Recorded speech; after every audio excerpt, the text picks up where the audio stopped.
মানসিক শারীরিক অত্যাচার নির্যাতন করেই যাচ্ছি, পরিশ্রম করি পারিশ্রমিক দিচ্ছে না। এই দাবিতে বহুবার আসা হয়েছে এবং ব্লকে বিওমএইচ এনএমডিদেরও বলা হয়, যেখানেই বলা হয় যে আমাদের কোনো হাত নেই, এই কথা বলে আমাদের পার্টি দেয়। এখানে আমাদের এখন মূলত দাবি, আমরা কর্মবিরতি করেছি 23শে ডিসেম্বর থেকে, তার ফলে আমাদের ইনসেন্টিভের টাকা আর ফিক্সড অনারিমের টাকা জানুয়ারি মাসেটা দেওয়া হবে না।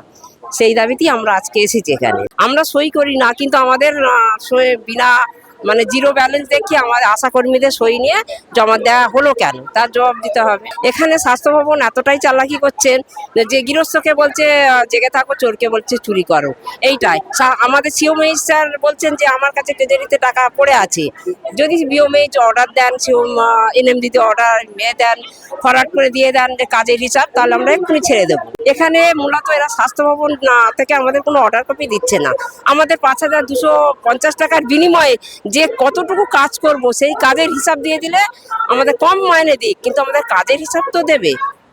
এইটুকু মাইনেতে এরা যত রাজ্যের কাজে সব বিনা পয়সা করিয়ে নিতে চায়। এটা একটা মানসিক অত্যাচার। আমাদের কোনো ঘন্টার হিসাব নেই, 24 ঘন্টা অন ডিউটির মতো। আমাদের একটা মা যদি রাত 12:30টার সময় তার প্রসব যন্ত্রণা উঠে, আমাদের নিয়ে ছুটতে হয়। এখন আমাদের 5250 টাকা।